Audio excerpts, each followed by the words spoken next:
कि 2 साल पहले जब मैंने स्टार्ट करा था, मैं एक सीनियर से मिलने गया था दिल्ली में। उनसे मैं मिलने गया, कुछ डाउट्स पूछने थे। प्रीलिम्स का 1 महीना बचा होगा उनका, वो मेरे से बात करने आए। उन्होंने मुझसे पूछा कि बताओ क्या बात करनी है। तो मैं ऐसे जनरल गाइडेंस लेने लग गया कि सर कैसे स्टार्ट करते हैं, ये क्या करते हैं। तो उन्होंने मुझे बहुत सिंपल बात बोली कि तुमने कभी किसी का ब्लॉग पढ़ा? इतने सारे टॉपर्स ने ऑनलाइन लिख रखा है, या इतने सारे लोगों ने ऑलरेडी इतनी बातें बोल रखी हैं, वो तुमने पढ़ी हैं? मैंने बोला नहीं सर। तो उन्होंने बोला कि नहीं, पहले जाओ वो पढ़ कर आओ, उसके बाद में जो डाउट्स हैं वो तुम मुझसे आगे पूछोगे तो तुम डाउट्स भी अच्छे पूछोगे और मैं जवाब भी अच्छे दे पाऊंगा। तुम्हारा भी टाइम बचेगा, मेरा भी टाइम बचेगा। तो उस वक्त मेरे को वो बात थोड़ी अखरी कि यार इन्होंने तो मेरे को कुछ बिना बताए यहाँ से भेज दिया। तो मैं जिस इंटेंशन से गया था, जो मेरा मोटिव था कि यार कुछ तो पता चलेगा, वो उन्होंने बताया नहीं। तो उन टीचर की, उन सर की, सीनियर की बात मेरे को आज वो पता चलती है। और वो बात मैं बोलूंगा कि सबसे पहली वो टिप थी मेरी यूपीएससी को रिलेटेड। और वो टिप आज मुझे पता चलता है कितनी ज्यादा इंपॉर्टेंट टिप है कि आप सबको भी वो चीज करनी पड़ेगी, आप सबको भी वो काम करना पड़ेगा। मैं यहाँ पे आके 10 बातें बोल सकता हूँ, मैं यहाँ पे आके 50 बातें बोल सकता हूँ, बट एज लॉन्ग एज आप वो चीजें नहीं समझते हैं, आप खुद से उसके ऊपर विचार नहीं करते हैं, वो सब आपके कान पे पड़ेंगी, निकल जाएंगी। मैं भी यहाँ पर आया हूँ, तो अगर आप सब लोग यहाँ पर इस हॉल के अंदर हैं या जो भी वीडियोस पे देख रहे हैं, आप सब किसी पर्टिकुलर रीजन से यहाँ पर आए हैं, कोई कारण है आपका यहाँ पे होने का, तो कोशिश करिए कि वो चीज आप समझ पाए।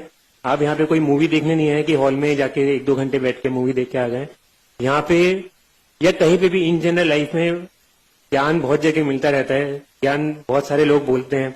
वो कौन सा ज्ञान आपके काम का है, उसको कैसे पिक करना है, उसको कैसे अपनी जिंदगी में अप्लाई करना है, वो आपकी रिस्पॉन्सिबिलिटी है। तो इसलिए आराम से सुनिए जो भी मैं बोल रहा हूँ, कोशिश करिए क्या आप पे अप्लाई होती है, क्या आप पे रिलेवेंट है। मैं ये नहीं बोलूंगा कि मैंने जो भी बात बोली सब सत्य है। मेरा एग्जाम एक बार में क्लियर हो गया तो मैंने जितनी गलतियां करी होंगी वो हाइड हो चुकी हैं, किसी को पता नहीं चला मैंने क्या गलतियां करी हैं। 4 अप्रैल तक मैं जो भी करता था, जो भी सोचता था, वो मेरी खुद की थिंकिंग थी, वो मेरा खुद का पढ़ने का तरीका था। फिर वो रिजल्ट आया तो अब सब कोई उसको जानने लगा, सब उसको सही मानने लगा कि यही सही तरीका है। सही तरीका कुछ नहीं होता है, सही तरीका आपका जो तरीका है जिससे आपको समझ में आता है वो सही तरीका है।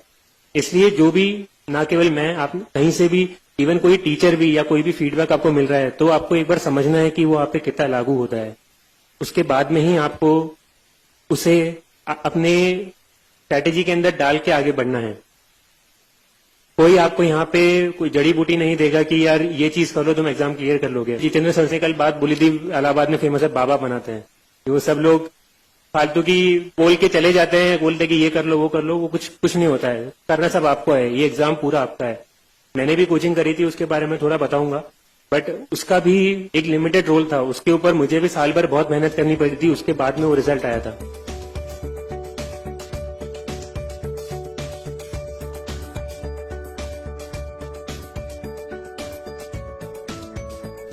सबसे पहले मैं एक बता देता हूं कि थोड़ा मेरी लाइफ के बारे में बता देता हूं। मैंने 2010 में आईआईटी का एग्जाम दिया था। स्कूलिंग मेरी कोटा में हुई थी एंड बचपन से मुझे साइंस बैकग्राउंड में ज्यादा इंटरेस्ट था। सोशल साइंस, अपनी सिविक्स, ज्योग्राफी, हिस्ट्री, इन सब में बिल्कुल भी इंटरेस्ट नहीं आता था। मेरी कोशिश थी कि भाई 10वीं क्लास तक, बोर्ड तक एक बार पढ़ के इनको हटा दूं, फिर 11th के बाद में तो आएगा भी नहीं। बिल्कुल इंटरेस्ट नहीं था, मैं एकदम दूर भागता था उनसे, एकदम रट्टा मार मार के उनको मैंने निकाला था, क्योंकि मेरा पूरा मैथ्स वगैरह में इंटरेस्ट था। फिर कोटा में वैसा एनवायरमेंट भी होता है, तो मैंने आईआईटी का एग्जाम दिया, वो एग्जाम भी क्लियर हो गया। फिर मैं आईआईटी बॉम्बे गया वहां ग्रेजुएशन करने। तब मेरे फादर ने मुझे बचपन से भी बोला था, और फादर मेरे सिविल सर्विसेज में ही है। पहले वो आरएएस थे, राजस्थान एडमिनिस्ट्रेटिव सर्विस में, अभी उनका प्रमोशन हो चुका है, वो आईएएस में है। उन्होंने मुझे बोला था, उनकी खुद की इच्छा भी थी कि वो आरएएस में, तो चाहते थे मुझे एज ए आईएएस देखना।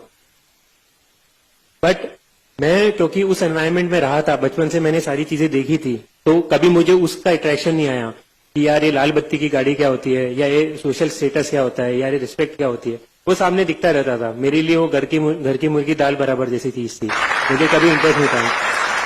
नहीं प्लीज आप ताली मत बजाइए, आप सुनिए जो भी मैं बोल रहा हूँ। ताली आप एंड में जितनी बजानी है बजा लीजिएगा।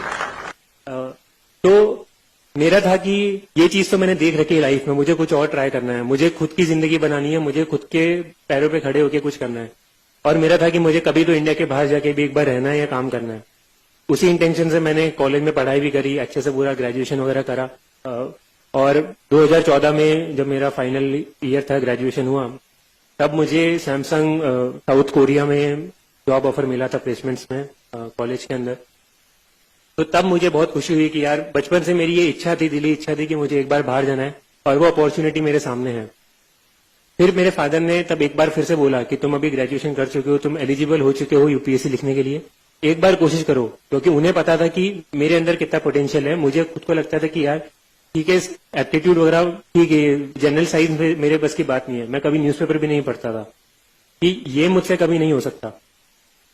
तो मैंने उनको मना करा कि नहीं है। उन्होंने फिर एकदम मेरे से बिना पूछे मेरा फॉर्म भर दिया। 24 अगस्त को एग्जाम था, 23 अगस्त की रात को उन्होंने बताया कि ये लो तुम्हारा एडमिट कार्ड, कल सुबह जाके एग्जाम लिख कर आना। मैंने बोला अगले हफ्ते 10-15 दिन के बाद मेरी फ्लाइट थी। मैंने बोला कि नहीं, मैं तो जा रहा हूँ, जॉब है। बोला कि ठीक है चले जाओ जॉब पे, मैं फोर्स नहीं कर रहा, बस मेरा मन रखने के लिए एक बार ये एग्जाम जाके दे दो। और नहीं, वो तो होना तो है, वैसे भी नहीं है क्योंकि तुमने तैयारी करी नहीं है, पर पता तो चल जाएगा, क्या पता तुम्हारा कभी बाद में मन बन जाए। मैंने बोला कि नहीं, पहले तो मना करा। फिर उन्होंने दीदी से थोड़ी मिली भगत कर ली थी, उसका भी फॉर्म भर दिया। बोला देखो इसको भी भेज रहा हूँ, ये भी जारी है, तो तुम भी चले जाओ। तो मैंने बोला कि अब ठीक है, घर पे बैठा हूँ, क्या कर रहा हूँ, संडे है, चले जाऊंगा, कोई बात नहीं। अब मैं वहां पर गया, मैंने पेपर खोल के देखा और मुझे कुछ नहीं आया उसके अंदर। पूरा जो पेपर 1 होता है जीएस का, तो होता यह था कि उसके पहले हमेशा GS1 और GS2 जो 2 पेपर होते हैं प्रीलिम्स के, उसके अंदर GS और CSAT वाला दोनों के नंबर जुड़ते थे और कट ऑफ इंजीनियर्स को फायदा होता था कि वो सेकंड पेपर में ज्यादा मार्क्स लेके GS थोड़ा बैलेंस करके 50-60 नंबर लाके वो भी क्वालिफाई कर लेते थे। तो मेरे फादर को भी ये वाली चीज पता थी, उनको ये नहीं पता था कि वो पैटर्न चेंज हो जाएगा, उसी साल से चेंज हुआ था। तो उन्होंने मेरे को भेज दिया कि अरे तुम्हारा हो जाएगा, तो इसके अंदर जितना मैक्सिमम ला सकते हो लाओ, उसके अंदर काम निकाल लेना। अब गया, अब उसके अंदर तो CSAT वाला तो वैसे ही क्वालिफाइंग हो चुका है, कुछ काम का है भी नहीं। और GS वाला था, उसके अंदर मेरा डब्बा गोल। मैं पेपर खोल के बैठा, मुझे कुछ आता नहीं है। मैंने सोचा कि चलो कुछ एलिमिनेशन करके आ जाएंगे। पहली बार मैंने उसके 5 साल पहले IIT का एग्जाम दिया था, वहां पे तो एलिमिनेशन तो फिर भी हो सकता था कि चलो नहीं आया तो कुछ उल्टा तिगड़म बिठा के सवाल कर सकते हैं मैथ्स के, फिजिक्स के। यहाँ पे तो कुछ तगड़म ही नहीं बैठती है, हमेशा 2 ऑप्शन तो फंसते ही फंसते हैं। B और C एलिमिनेट कर दी तो A और D में तो तुक्का मारना ही पड़ेगा, बिना कॉन्फिडेंट में कर ही नहीं सकता हूँ। और ये आप सबको पता है, फिल्म्स के अंदर 70-75% क्वेश्चन ऐसे ही होते हैं कि बहुत ही कम स्टूडेंट्स कॉन्फिडेंटली कर पाते हैं, उन्हें कहीं ना कहीं तो गेस करना पड़ता है। तब तो मेरा कोई बेस भी नहीं था, कुछ कंसेप्ट भी नहीं थे और न्यूज़पेपर मैंने पढ़ा हुआ नहीं था। तो मैं जाकर एग्जाम में 15 मिनट मैंने करा, कुछ नहीं हुआ। फिर मैं उठ के टीचर को बोलने लगा कि ma'am I want to go, मेरे ये हो गया मेरा पेपर। उन्होंने बोला कि नहीं, यू हैव टू सिट, आपको बैठना पड़ेगा पूरा 2 घंटा। अब मैंने सोचा क्या करूं, मैं जाके वहां पे हेड डाउन करके सो गया, क्योंकि एग्जाम तो मेरे को कुछ आता नहीं था। फिर मैं सवा घंटे के बाद में उठा, देखा कि बाकी बच्चे कुछ कर रहे थे। मैंने बोला कि चलो अपन भी थोड़ा कर लेते हैं, थोड़ा अपन तुक्केबाजी तो भिड़ा लेते हैं कि क्या होगा, ज्यादा से ज्यादा नेगेटिव आएंगे, पर एग्जाम तो अपन को क्लियर करना नहीं है। तो मैंने कुछ तुक्केबाजी करी और पेपर में देकर आ गया, घर पे आराम करा। पापा को बोल दिया कि जो होगा मुझे तो मतलब का भी नहीं है, बताना भी मत कि कितने मार्क्स से क्या रिजल्ट था। फिर उसके कुछ 7-8 में तो आराम से जॉब करने चले गया। 7-8 महीने बाद उनका फोन आया कि ऐसे ऐसे हुआ है, तुम्हारा होना तो था नहीं, तो हुआ भी नहीं, और कितने मार्क्स तुम्हारे CSAT में कुछ बहुत अच्छे नंबर आए हैं, क्योंकि वो मेरा स्ट्रांग था, और GS में होंगे सिंगल डिजिट या कुछ 10-15-20 नंबर से ऊपर नंबर नहीं होंगे मैं 200 के अंदर से। तो देख के पता चल गया कि अपने बस की बात नहीं है UPSC, खासकर GS, क्योंकि मेरा कभी स्ट्रांग था ही नहीं। फिर मैंने बाहर, जो मेरा इंटेंशन था कि बाहर नौकरी करी, कभी बीच में UPSC के लिए सोचा भी नहीं, क्योंकि मेरा था कि अभी नौकरी मिली, इसमें अच्छे से करना है, मुझे ध्यान भी अपना कहीं और बांटना नहीं है। तो मैंने अपना सारा जॉब करी 1.5 साल। फिर कुछ चीजें ऐसी हुई, वहां पे काम पसंद नहीं आया। फिर मैंने सोचा कि इंडिया मूव करके काम करते हैं, और बाहर रहना भी मेरे को इतना पसंद नहीं आया, इंडिया की जो लाइफ मेरे को बेटर लगती थी। तो फिर मैं शिफ्ट करके बैंगलोर आ गया। बैंगलोर के अंदर मैंने जॉब करी, और जॉब करते वक्त बैंगलोर में कुछ 7-8 महीने जब निकले होंगे, दिवाली का टाइम था 2016 का, मैं 2016 मार्च में इंडिया आ गया था। तो जब अक्टूबर-नवंबर का टाइम आया, तब तक आते आते जो नेचुरल चीज है कि जैसे जैसे एज बढ़ती जाती है, थोड़ी लाइफ में सीरियसनेस भी होती है। कब हम हमेशा मजाक नहीं कर सकते हैं कि आज मस्ती कर ली, कल कोई मूवी देखने चले गए, परसों गेम खेलने चले गए, फिर वीडियो गेम खेल रहे हैं, ये हमेशा नहीं कर सकते, कहीं तो लाइफ में सीरियस होना पड़ता है। तो उस वक्त था जब मैंने सोचना विचारना शुरू करा, और वहाँ बैंगलोर का ट्रैफिक भी ऐसा था कि आधा पौन घंटा मैं कैब में बैठा रहता था ऑफिस जाने के लिए, तो और कुछ काम था भी नहीं। तो मैं बैठे बैठे यही सोचता था कि मैं क्या कर रहा हूँ, मुझे क्या करना है। तब मेरे दिमाग में ये सब ख्याल आने लगे कि मेरी जो बाहर लाइफ थी वर्सेस जो मेरी बैंगलोर में लाइफ है, जो मेरी इंडिया में लाइफ है, उसमें बहुत सारा अंतर है, बहुत सारे इश्यूज हैं। और जो वहां पे जिस तरह की ईज ऑफ लिविंग थी कि बड़े आराम से चीजें हो रही है, कुछ सोचना ही नहीं पड़ रहा है, वैसी जिंदगी यहाँ पे नहीं है। और मैं चाहूंगा कि वैसी जिंदगी यहाँ पे होनी चाहिए। तो जैसे बैंगलोर का ट्रैफिक का मैंने बताया, तो ट्रैफिक का देख के लगता था कि यार ये ट्रैफिक में ये ऐसे क्यों कर रखा है, ये थोड़ा ऐसे कर सकते हैं तो ये निकल जाएगा। ये तो बहुत कॉमन सेंस की चीज है। ये एक बस स्टैंड है, वो उन्होंने एक ब्रिज है उसके बीच में बस स्टैंड बना रखा है, तो बसेस वहां पे रुक के तो ट्रैफिक जाम होना ही है। तो सबको लगता था ये वाटर स्केर्सिटी है, पानी की कमी बैंगलोर में बहुत तेजी से होती जा रही है, अभी भी इश्यू चल ही रहे हैं। तो तब से मुझे लगता था कि यार ये सारे चैलेंजेस हैं, और अगर मैं बाहर बैठे बैठे अगर मैं इंडिया में रह रहा हूं और अगर मैं इनको बस क्रिटिसाइज कर रहा हूं कि ये क्या है, ये गंदा है, बाहर अच्छा था, तो मैं मतलब इतना मेरे को इधर मिला है, मैंने सब कुछ पढ़ाई करी है, तो मैं उसके साथ ही गलत चीज कर रहा हूं। तो अगर उनको इम्प्रूव करना है तो वो मैं बाहर से कोस नहीं सकता हूं, मुझे खुद को जाके चेंज करना पड़ेगा। तब मैंने थोड़ा सोचना स्टार्ट करा। फिर वो पहले से ही दिमाग में यूपीएससी वाला तो एक्सपीरियंस था ही, पता था कि जॉब कैसे होती है, क्या क्या अपॉर्चुनिटीज होती हैं, कौन कौन से सेक्टर्स होते हैं। मेरे फादर, मेरे ताऊ जी भी सिविल सर्विसेज में ही है, और फादर के कुछ सीनियर्स हैं, वो बचपन से एक दो बार मैं मिला हुआ था उनसे, तो मुझे आइडिया था थोड़ा बहुत कि यहाँ पर मैं आऊंगा तो कुछ तो सेटिस्फाइंग मिलेगा। एट द सेम टाइम मैं बैंगलोर में जो जॉब कर रहा था वहां पे मैं 8 to 8, 9 to 9, 10-12 घंटे दिन के मेरे उसमें जाते थे। महीने के एंड में मेरी सैलरी आती थी, काफी अच्छी सैलरी थी, बट उसको ना मैं कहीं यूज करता था, ना उससे मुझे सेटिस्फेक्शन मिलता था कि यार मैं कुछ अच्छा इंप्रूव कर पा रहा हूँ या कुछ भी अच्छी चीज हो रही है उससे, बस से मेरा फायदा हो रहा है। और मेरा फायदा भी वो केवल मॉनिटरी फायदा है कि मैं आज जाके अगर मैं मान लो 1000 रुपए की शर्ट खरीदता तो मैं कल जाके 5000 की शर्ट खरीद लूंगा, उसके ऊपर तो मैं खर्च कर भी नहीं सकता हूँ। तो मुझे लगने लगा, फिर मैंने घर पे बात करी, अपने फादर से बात करी, बीच में यूएस वगैरह का ऑप्शन भी है कि मैं यूएस भी शिफ्ट कर सकता हूँ, वहां पे पढ़ाई की भी अपॉर्चुनिटी मिली। बट फिर बीच में मेरे ऑफिस वालों ने मेरे को महीना 2 महीना वहां पे भी भेजा। तब मुझे वहां की भी लाइफ दिखी, मुझे पता चल गया कि नहीं, कोरिया भी पसंद नहीं आया, यूएस भी पसंद नहीं आया, मतलब अपन को बाहर रहना पसंद नहीं है, अपने लिए इंडिया सही जगह, अपन को इंडिया में रह के ही कुछ अच्छा करना। इसलिए फिर मैं सोचने लगा कि यूएस का तो मैंने ऑप्शन कैंसिल कर दिया और घर पे बात करने लगा। तो मैंने 5-6 महीने लगाए, बार बार हर महीने में घर जाता था, पूछता था, बात करता था जितने लोगों से हो सके, तो खासकर वो भी केवल घर के अंदर, और एक या दो लोग, ऐसा भी नहीं कि मैंने 10 जनों को या दोस्तों को भी बता दिया कि मैं ये सोच रहा हूँ, क्योंकि बहुत सारी ओपिनियन आती है, जो वो सब अपन को जो सोचना होता है, अपन को करना होता है, वो उनसे इन्फ्लुएंस होती है। अल्टीमेटली जो आपको अंदर से चाहिए वो आपको ही पता है, या ज्यादा से ज्यादा जो आपके क्लोज वंस है, आपकी फैमिली है, वही आपको बता सकते हैं, वही लोग हैं जो आपको सही एडवाइस देंगे। बाकी तो उनके हिसाब से जो सही है वो बताते हैं। इसलिए मैंने सोचा कि इन्हीं लोगों से पूछता हूँ।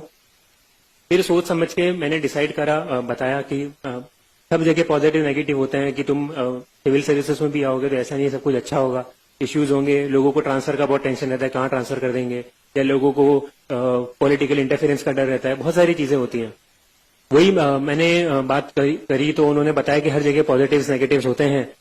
सिविल सर्विसेज में जरूरी नहीं है कि सब कुछ अच्छा होगा, जरूरी नहीं है सब कुछ गंदा होगा। अगर तुम जहां सेटिस्फेक्शन लेना चाहते हो, जो काम करके तुम अच्छा काम करना चाहते हो, वो जरूर यहाँ पे मिलेगा। ये मैंने 3, 4, 5, 10 लोगों से पूछ लिया था, सुन लिया था, तो इसका मुझे पता था कि अगर मैं अच्छा ही ढूंढूंगा तो मेरे को अच्छा ही मिल जाएगी, बट अगर मैं केवल बुराई ढूंढूंगा उस चीज के अंदर तो मेरे को बुराई भी मिल जाएगी। और अगर मैं प्राइवेट जॉब कंटिन्यू करता हूँ तो वहां पे भी है कि ठीक है, मेरे को अच्छी सैलरी मिल रही है, सब कुछ बढ़िया है, मैं अच्छी लाइफ जी सकता हूँ, मैं महंगी कार खरीद ली, ये कर लिया, जो करना है मैं कर सकता हूँ, but at the same time जो सेटिस्फेक्शन है कि मैं कुछ अच्छा काम कर रहा हूँ, वो वहां पे नहीं मिलता है। मैं बैंगलोर में हूँ, वहां पे ट्रैफिक में फंस रहा हूँ, तो पता है कि वो भी नेगेटिव ही हुआ उस जॉब का। तो मुझे वो मैंने जब कंपेयर करा दोनों चीजों को, तब मैंने सोचा नहीं, सिविल सर्विसेज का एग्जाम देंगे। फिर मैंने मेरी जॉब छोड़ी, मई 2017 में मैंने मेरी जॉब छोड़ी थी। उसके बाद में मैंने मेरी प्रिपरेशन स्टार्ट करी। ये एग्जाम मेरा 1 साल का या मेरा 1.5 साल का टाइमलाइन था। तो अब लोग बोलने में बोल सकते हैं कि ठीक है मेरे 2 अटेम्प्ट थे, बट मैं इसको पर्सनली फर्स्ट अटेम्प्ट ही काउंट करता हूँ, क्योंकि पहला अटेम्प्ट तो था कि मेरे को एग्जाम के एक दिन पहले पता चला कि मुझे कल जाके एग्जाम लिखकर आना है, और मैं इसको as a time period count करता हूँ। कोई मेरे से पूछेगा तो मैं बोलूंगा मैंने जिंदगी के 1.5 साल 2 साल डाले यूपीएससी क्लियर करने के लिए, और वो लगते ही हैं, वो सबके ही उतने मिनिमम तो इतना अमाउंट डालना पड़ेगा आपको। तो ये मेरी टाइमलाइन थी जो मैंने बताई आपको। अब इसमें आप नोट करेंगे तो सबसे पहले मैंने सबसे बल्क में जो टाइम बताया वो क्या था, मेरा यूपीएससी में आने का जो थॉट प्रोसेस, जो मैंने स्टार्टिंग के तैयारी शुरू करने के पहले 5-6 महीने डाल दिए सोचने में कि मुझे एग्जाम देना है, क्यों देना है, क्या फायदे